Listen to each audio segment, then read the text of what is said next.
নায়ক আব্দুল হালিমকে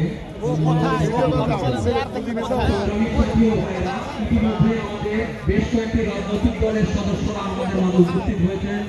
এ পর্যায়ে ছাত্র অধিকার পরিষদের সিনিয়র সহসভাপতি জনাব মামুনুর রশিদ মামুন, নায়ব সুবেদার তৌহিদ শাহ,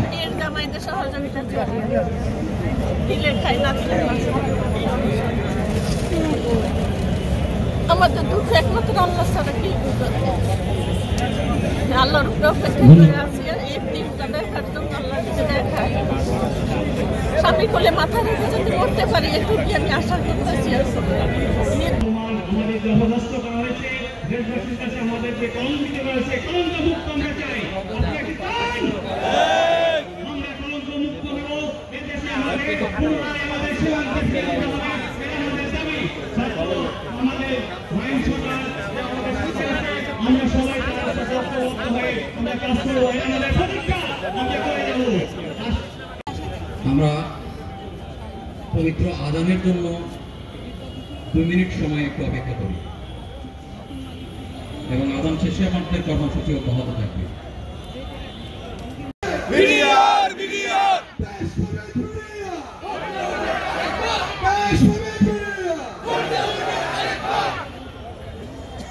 ধন্যবাদ।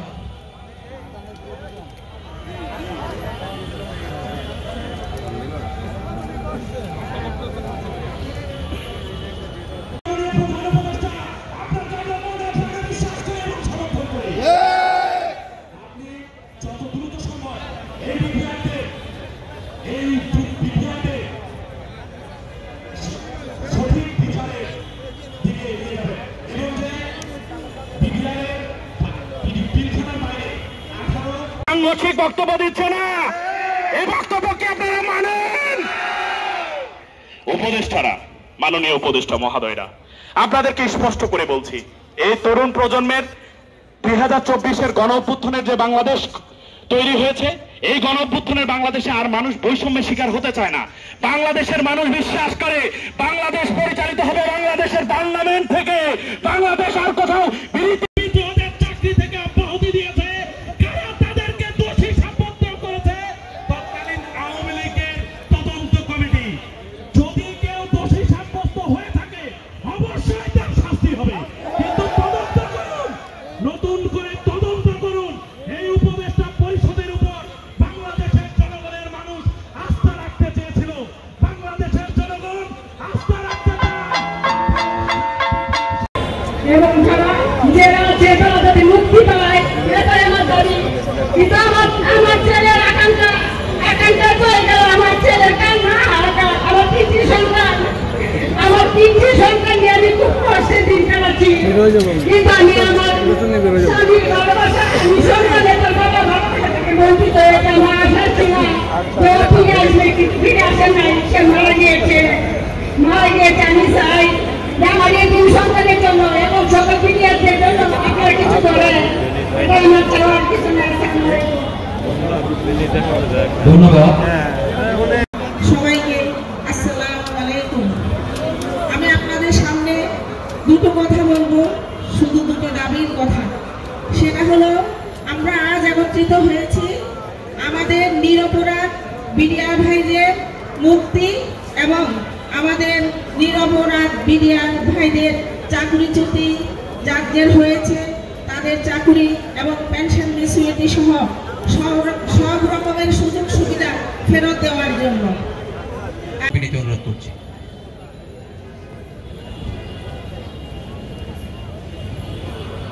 আসসালামু আলাইকুম। সম্মানিত সভাপতি, বৈষম্য বিরোধী ছাত্র আন্দোলনের সমন্বয়ক মাহিন ভাই,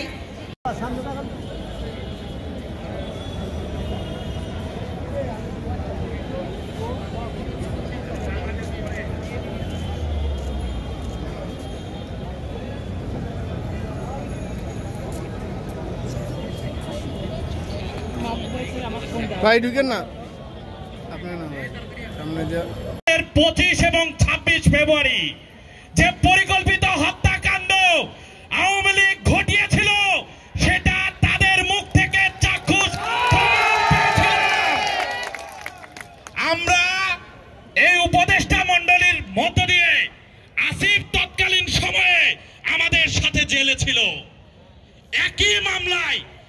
যদি বিডিআরদের দুঃখ না বুঝে, আসিফ তো অন্তত বিডিআরদের দুঃখ বুঝে।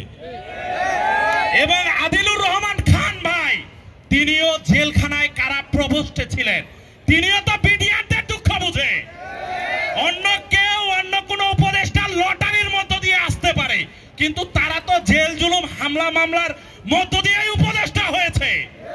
তারা তো বুঝবে বিডিআরদের দুঃখ কষ্ট, কিভাবে 16টি বছর তাদেরকে কারাগারে আটকে রেখে তাদের পরিবার দেশের হক থেকে তাদেরকে বিতাড়িত করা হচ্ছে।